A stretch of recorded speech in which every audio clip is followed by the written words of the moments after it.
appendage of the Democrat Party. It's actually the other way around. The Democrat Party is an appendage of the media. It's an appendage of the media. And the media narrative here is that if you oppose illegal immigration, people just marching from one country to the next into your own country, we have no idea who they are, no idea if any of them are criminals. Well, actually, we do. Some of them have been deported and so forth. If you oppose that, then you're a racist. And if you object to it, and you're a politician, you're fear-mongering. You're fear-mongering. I want you to listen to this montage that Trump's midterm election strategy is fear and lies. Most of these people are with CNN. Some of them are with MSNBC, but most of them are with CNN. I want you to listen to this. Cut one, go. I want to show you the big headline in the Washington Post this morning. Trump and Republicans settle on fear and falsehoods as a midterm strategy. Fear, and in some cases, lies. There is something truly wrong with a leader who lies so much about everything. But the lies about public policy, the lies meant to divide our country, to hurt specific people or groups of people, those lies should disgust other elected Republicans. Where are you? So what's going on here? Are the president's lies becoming more brazen? Does he not know what he's saying? This is not rhetorical. What's going on with the president? Is his grip on reality loosening? This is a base election, and it's a fear election. Why is Donald Trump so frightened? Why is he so scared? Why is he being so pathetic and little right now? So small, so tiny that he's having to create these lies. He has taken us to a place where untruth is the order of the day. We're officially, it appears, in a fact-free zone. President Trump campaigning like it's 2016 all over again, where fear is driving his political message and the truth goes by the wayside. See, this is propaganda. You repeat the big lie over and over and over again. You use the same words over and over and over again. Vast majority of these people are on CNN, not all of them. Some of them are actually called reporters and anchors and hosts. Does this sound like news to you? Senior White House correspondent on Good Morning America today, Cecilia Vega. Hat Tip Newsbusters, cut two, go. Let me just give you some perspective here. This so-called national emergency actually really represents about 0.06% of all the undocumented people already in this country. So we are talking about a very small fraction of people here. But the president is hoping that this is a winning strategy, the same strategy. Now stop. This is a news reporter. This is the White House correspondent, the senior White House correspondent for ABC News, Good Morning America. Go ahead. In the White House to help give Republicans an edge in the midterms, and that strategy is stoking fears about immigration. There you go. This is also an attack on you, you see, because you're so stupid that the president is able to cause you to be fearful and scared. You're so stupid. You 0.06% of all undocumented people already in this country. The irony is that there's so many illegal aliens in this country, 7,000 or whatever the number is, marching to our southern border, to this report is simply no big deal. Peter Alexander, another White House correspondent, this time on the Today Show, that would be NBC. Hat Tip Newsbusters, cut three, go. Yes, Savannah, you're right. I mean, what's striking here is the economy's strong, unemployment is low, but instead of talking about his achievements these days, the president really is leaning into this message of fear. Of fear. Stop. This is another journalist.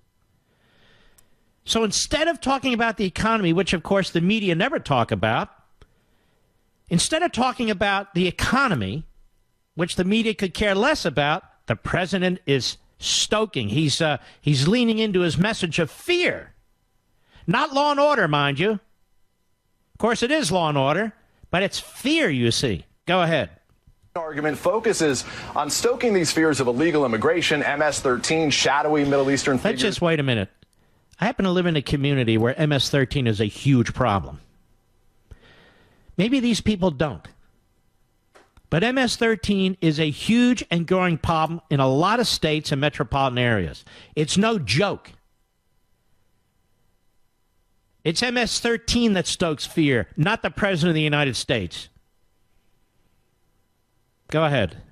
It's what he's been trying to do recently to try to motivate his base of support, his voters. To now stop. See, it's all about motivating you because, you see, ladies and gentlemen, unless you are absolutely emotionally out of your minds, you're not going to vote.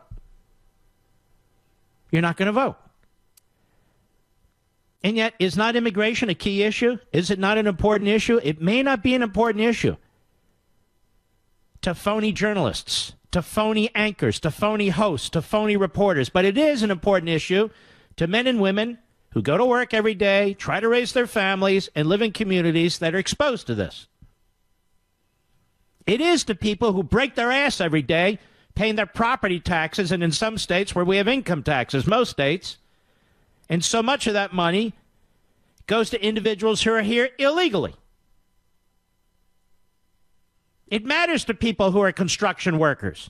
It matters to people who are truck drivers and taxi drivers. It matters to people who work with their hands. Many people who work with their hands. None of these reporters work with their hands, at least not above the table. Go ahead. Democrats from winning back the House or the Senate or both. Obviously, what's crucial in this circumstance here is that the president recognizes that he is up against a wall right here. This is a reporter. Now, Gloria Borger is on CNN today, utterly and completely predictable. But we need to hear from Gloria Borger because she's on CNN all the time. Cut 4, go. You know, I'm old enough to remember 2016, and this is 2016 all Notice over they again. keep bringing up, many of them, 2016. Because they believe it was an illegitimate election by all of us stupid people who came out and voted for Trump because we're racists, we're xenophobes, we're homophobes, and on and on and on. Just notice how they keep trashing you. Even more than Trump, it's you. This is 2016 all over again. An illegitimate election, illegitimate issues. Look at this. Look at the race baiting. Look what's going on. Race baiting.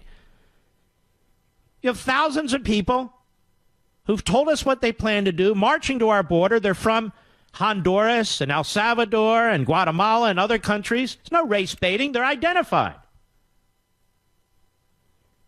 Race baiting is what we saw during the Kavanaugh hearings by the left, the Democrats, and the media.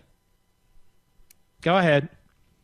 And Republicans are feeling good because if you start with Kavanaugh and then you know, something switched after Kavanaugh and the president is now on the campaign trail, rallying up the base, getting them out to vote. And you see in the poll numbers that suddenly Republican voters are almost as energized as Democrats. Not quite, but almost as energized as Democrats were as before this fear-mongering, Before this fear-mongering, Kavanaugh, how are we fear-mongering? And how's the president fear-mongering now? He's plain-spoken, just like Harry Truman. He's explaining what's taking place. There's an invasion taking place. 7,000 people who wish to come across the border illegally. What the hell do you call it? A parade? Go ahead. They were like, okay, I'm going to sit at home. And what Trump is doing is getting them out to vote by telling them, if you don't, you should be very, very scared. You're an idiot. Absolute buffoon. And notice none of these people live in the areas that are most affected by these immigration policies, or I should say, these illegal policies, actions that are taking place. None of them, not one of them.